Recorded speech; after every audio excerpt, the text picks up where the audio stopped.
North Korea's capital, Pyongyang. It was held in honor of the country's founder, Kim Il-sung, who died in 1994. The festivities may have appeared routine, but someone was missing. Kim Jong-un, North Korea's ruler. Here he is at that same celebration in past years. Kim's absence has led to questions about his health and whereabouts. But details from the secretive regime are hard to come by. They have such control over information. They are so good at restricting access.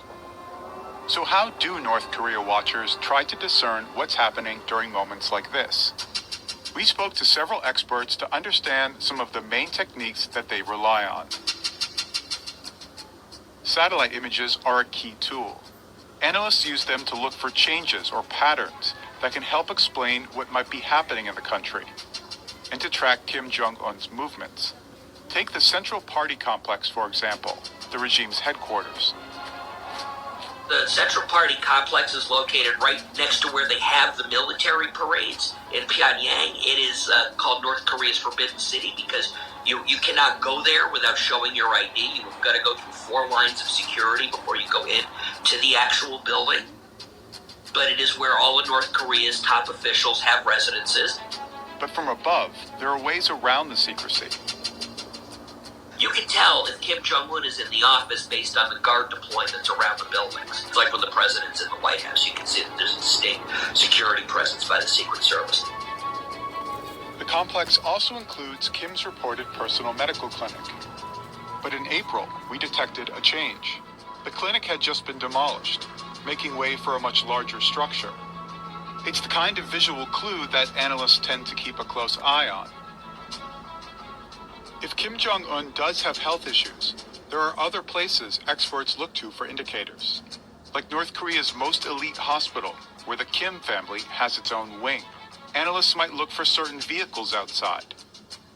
Here's what a motorcade looks like near one of Kim's homes. If this appears near the hospital, it may mean he's there. We would look at vehicles parked outside of the hospital, outside of the entrance. They would, of course, be parked very orderly. It would be very clean and neat, anywhere from 6 to 10 Mercedes-Benz sedans. And then after that, we would probably start to see what are called ACVs, armored combat vehicles, and any other deployment of Kim Jong-un's bodyguard units. Another area that observers look at is this train station in Wonsan, near one of Kim's favorite homes. Recently, what is likely his personal train was spotted parked nearby.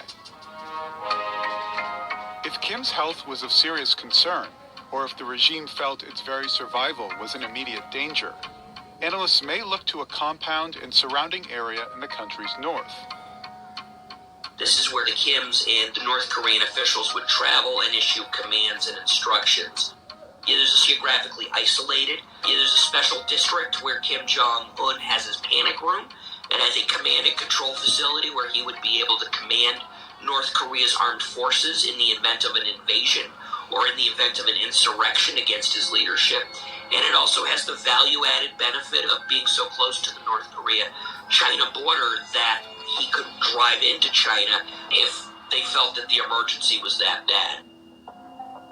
If Kim were recovering from an ailment, he might do it at this residential compound.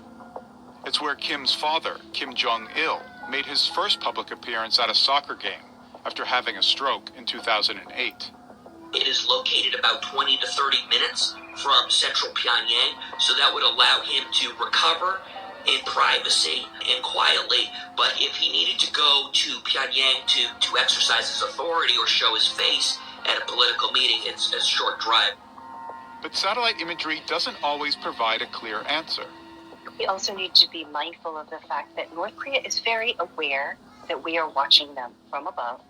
And so I have seen in the past that North Korea uses that satellite imagery to conceal what they're doing and to deflect what they're doing. Sometimes when he's gone abroad, they will put the guard deployments up there to make it look like he's in there and he's not in there.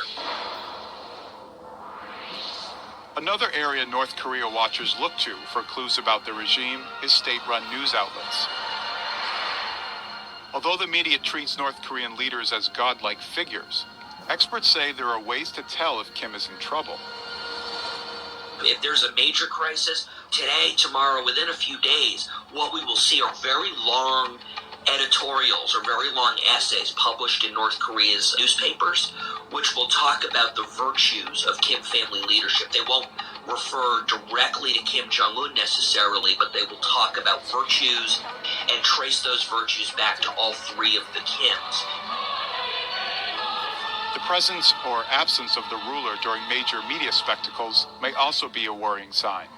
Like in 2008, when Kim Jong-un's father and then leader was due at a major military parade to celebrate the country's founding. We're expecting then leader Kim Jong-il to come out and wave, salute the troops. So it was my first day of work. I was watching this, and lo and behold, as the camera scanned to the viewing platform, he wasn't there. And I cannot tell you, that just sent shivers down my spine.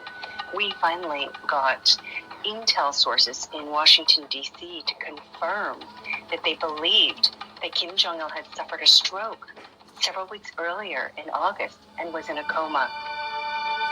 State television didn't cover Kim Jong-il's ailments. All they showed on state TV was old documentary footage, but no new images of him moving for months. North Korea never acknowledged his illness. Never. Finally, there's the tracking of commercial and private flights. This website shows flights over a typical 48-hour period. Notice how empty it is over North Korea. Only about half a dozen commercial airliners land in Pyongyang's airport each day, so any unscheduled flight should stand out. If Kim Jong-un was severely ill, analysts may watch for a specific type of flight arriving in Pyongyang.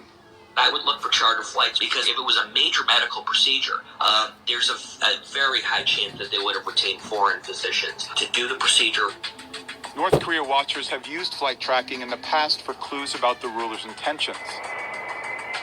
In 2018, unscheduled cargo plane flights were quickly spotted leaving Pyongyang bound for Vladivostok, Russia. Both were believed to have been involved in sanctions violations by the regime. None of these techniques alone can provide a full picture of Kim's life. Analysts also heavily rely on human and intelligence sources. And despite modern technology and expertise, the regime still manages to keep most of its internal affairs